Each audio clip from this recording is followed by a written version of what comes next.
You have $5,000 sitting in a high-yield savings account. It's safe. You check the app every week, you see the balance, and it feels solid.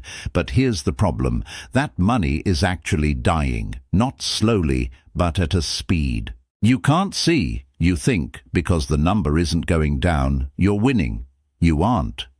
While you're watching that balance sit perfectly still, inflation and opportunity costs are shaving off tiny slivers of your purchasing power every single day. Your money has zero velocity. It's trapped in a loop of stagnation, and the bank is counting on the fact that you're too comfortable to move it.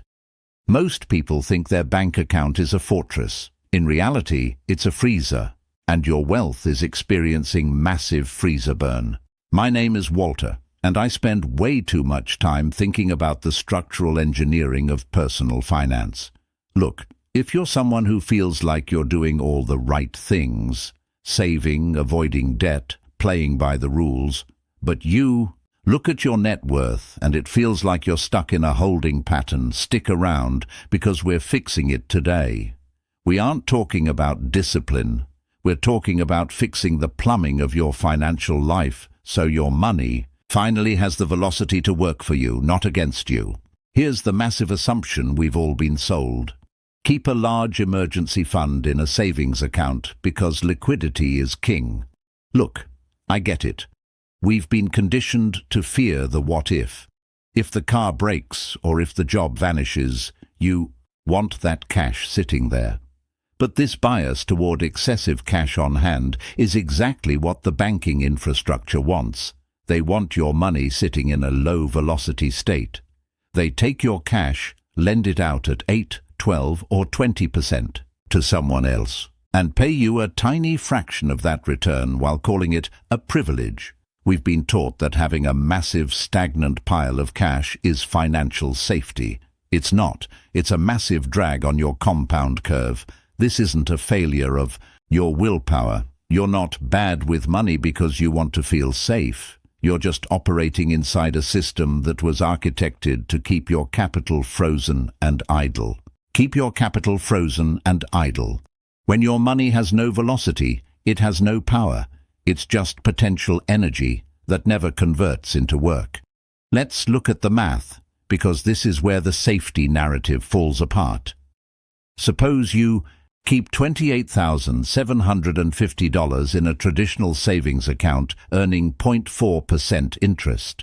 Inflation is currently sitting at 3.2%. You're losing 2.8% of your purchasing power every single year just by letting that money sit there. That means $805 of your wealth is effectively evaporating into thin air annually due to the erosion of value. You don't see it leave your account, so you don't feel it, but it's real. Now compare that to a system where you maintain a smaller, frictionless liquidity bucket and move the excess into an automated velocity loop. Let's say a diversified instrument averaging a conservative 7.5% return. Over 10 years, the difference is massive. With that stagnant 0.4% yield, you end up with roughly $29,900. But with the velocity loop, that same capital grows to approximately $59,200. You're looking at over $29,000 in lost potential gain. If that math just blew your mind even a little bit, flick the subscribe button and give this video a thumbs up. It lets the algorithm know we're actually talking sense here. Now you might be thinking, Walter, if I move that money into a higher velocity loop, what happens when I actually need it? That's the obvious question. The fear of loss aversion, the psychological tendency to prefer avoiding losses over acquiring equivalent gains, is what keeps us shackled to these stagnant accounts. But the solution isn't to hold all your money in a freezer. It's to build a two-tiered system. System 1, the frictionless buffer. Stop treating your savings like a long-term investment. Your savings account is a tool for frictionless living. Keep exactly 30 to 45 days of essential expenses here. No more, no less. This is your go bag. It doesn't need to be huge. It just needs to be accessible. System 2, The velocity pipeline. This is where the architecture changes. Automate a recurring transfer, let's say $550 a month, from your main operating account directly into a higher velocity liquid investment vehicle. Don't touch it, don't watch it.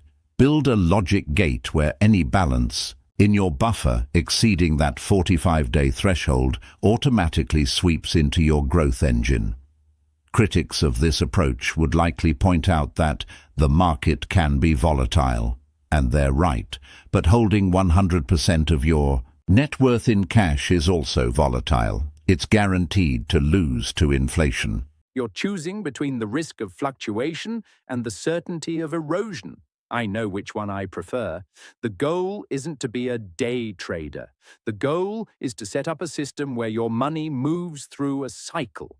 It enters, covers your survival, and the excess is immediately pushed into a high-velocity state. It's like a water wheel. If the water stops moving, the wheel stops. Your wealth is no different. Here's what most people don't realize. The real magic happens when you stop thinking about saving and start thinking about capital output. This is where it gets really interesting. Once your velocity loop is automated, the actual amount of money you start with matters less than the consistency of the loop. If you can move $1,200 a month at a high velocity, you will eventually outpace someone who moves $12,000 a month with zero velocity. Think about your money as an employee. If you keep your employees in a room doing nothing, are they creating value? No. But the bank is taking those same employees and sending them out to work for other people. You need to stop being the landlord to your own idle capital. You don't need a massive inheritance or a lottery win to build real, scalable wealth. You just need to ensure that every dollar you earn is constantly moving through a high-velocity system, which is exactly why we need to move from these static accounts to make your money start working for you. Join again for the next video where we focus on, is your cash flowing or just dripping, and how to know